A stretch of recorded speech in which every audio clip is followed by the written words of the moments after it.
अस्सलामुअलैकुम दोस्तों, एक बार फिर से आपका खैर मकदम है हमारे यूट्यूब चैनल AIM की आवाज़ में। मैं आसिफ आपकी खिदमत में एक बार फिर से।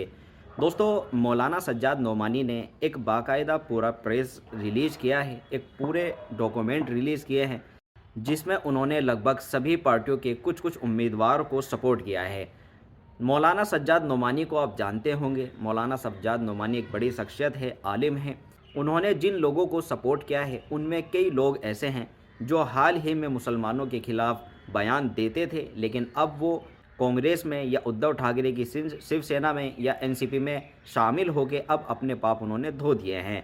मौलाना सज्जाद नोमानी ने ऐसे लोगों को भी सपोर्ट किया है जो लोग बाबरी मस्जिद को तोड़ने में शामिल थे और जिन्होंने बाबरी मस्जिद के लिए भड़काऊ भाषण भी दिए थे। मौलाना सज्जाद नोमानी का जब एक पूरा ये प्रेस रिलीज हुआ, इसके बाद ट्विटर पर और मुसलमानों में हंगामा मचना शुरू हो गया।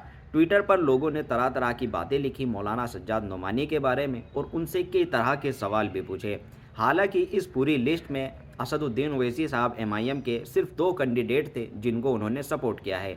इसके साथ ही महाराष्ट्र में औरंगाबाद से इम्तियाज़ जलील साहब उठ रहे हैं और इम्तियाज़ जलील साहब को भी आप जानते होंगे किस तरह से उन्होंने MP रहते हुए मुसलमानों की आवाज़ उठाई, मुसलमानों के लिए काम किए और मुसलमानों की एक मजबूत आवाज़ बने। लेकिन मौलाना सज्जाद नोमानी ने उनको भी सपोर्ट नहीं किया है।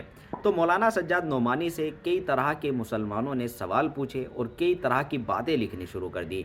तो मैं आपको एक असदुद्दीन ओवैसी साहब की भी वीडियो दिखा देता हूं कि ओवैसी साहब उसमें क्या बोल रहे हैं।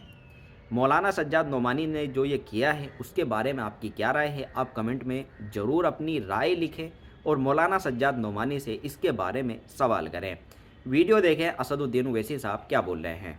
मैं कलाम में तकरार का आदी नहीं हूं, मगर जो लोग आज मंजलिस की मुखालिफत में गुफ्तगू कर रहे हैं, रिकेक हमले कर रहे हैं और पर्सनल अटैक कर रहे हैं, मैं उनसे इतना ही कहना चाह रहा हूं, याद करो 2014 को, याद करो 2014 को जब तुम राष्ट्रवादी कांग्रेस में थे और तुमने अपने साथ राष्ट्रवादी कांग्रेस के एक बहुत बड़े मुस्लिम नेता के साथ दिल्ली में मेरे घर पर वक्त लेकर मिलने को आए थे। मैं तुमको जानता भी नहीं था, तुम मेरे घर को आए और उसमें एक शख्स थे जिनका नाम वो आले रसूल सादात थे। वो मेरे घर में आए, इसरार कर रहे थे। मैंने कहा ये बात करेंगे, तो मुझसे आकर घर में बैठकर मैंने उनकी जो मुझसे हो सकता था मैंने उनकी खातर तवाज़ो की।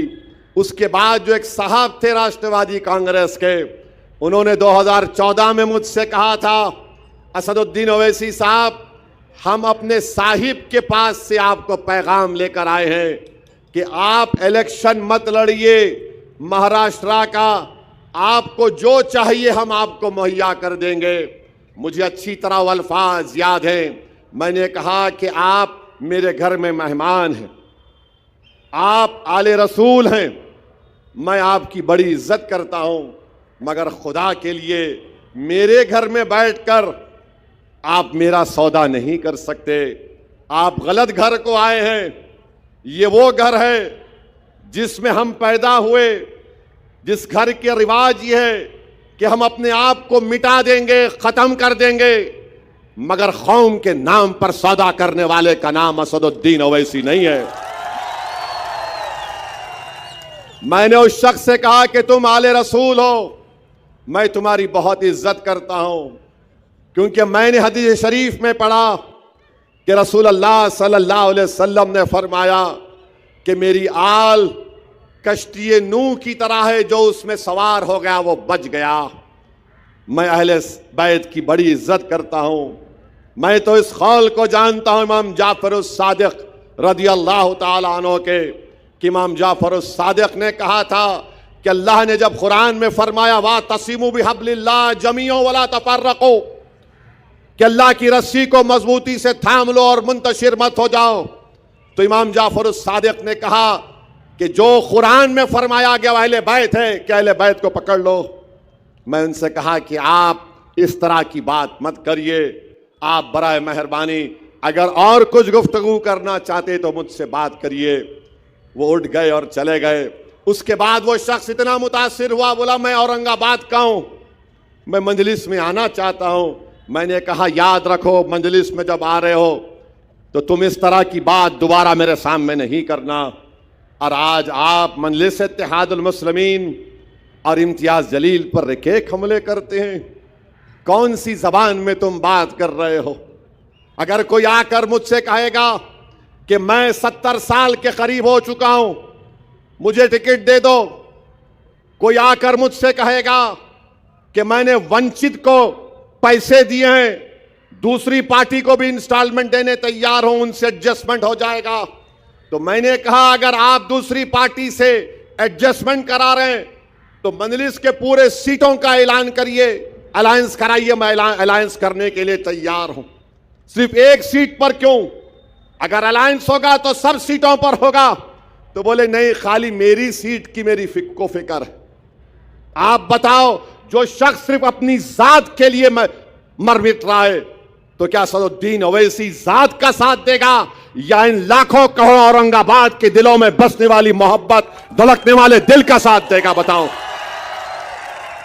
मैं ये बोलना नहीं चाहता था, अगर कल वो शख्स इनकार करेगा, निकाल के रख दूंगा आवाम के सामने पूरी बातें तुम्हारी एक एक। मैं 70 साल का हो गया। अरे अगर 70 साल के हो गए तो अल्लाह अल्लाह करो ना, कौन रोक रहा? 70 साल का हो गया मैं।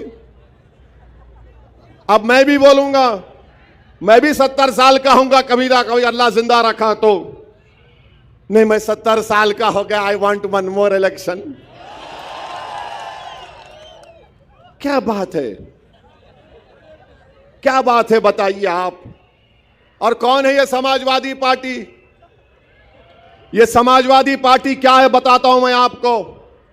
2013 में अखिलेश यादव उत्तर प्रदेश के चीफ मिनिस्टर थे और चीफ मिनिस्टर रहते हुए मुजफ्फरनगर का फसाद हुआ, 50,000 लोग बेघर हो गए।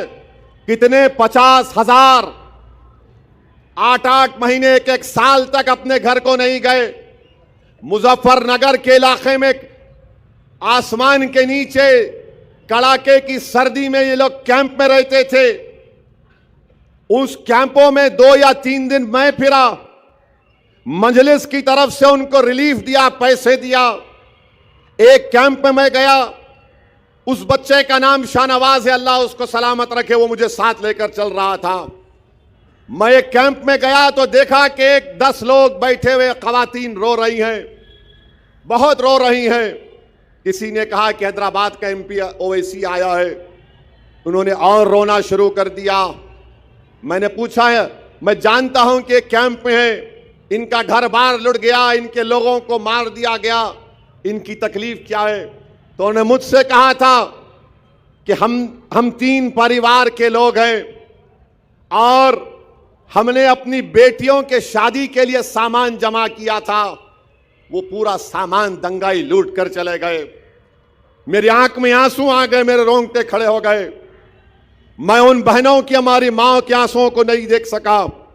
मैंने शाहनवाज से कहा, शाहनवाज कल इन तीनों हमारी बेटियों की शादियां होंगी, बोलो क्या इंतजाम करना है, हम जल्दबाजी में जो कुछ कर सकते करेंगे। मेरे भाई, थालियां मारने के लिए नहीं कह रहा हूं, सुनो, मैं ये चाहता हूं कि मैं जो कह रहा हूं तुम भी उस पर अमल करो। तुम भी औरंगाबाद में अगर कोई गरीब बच्ची है जिसकी शादी नहीं हो रही, तो तुम शादी, उसका इंतजाम उसका करवाओ। 2 या 3 दिन के अंदर उन तीनों परिवार की बच्चियों की शादी, इज्तिमाई शादी हुई। मुझे बुलाया गया, मैं उसमें गया था।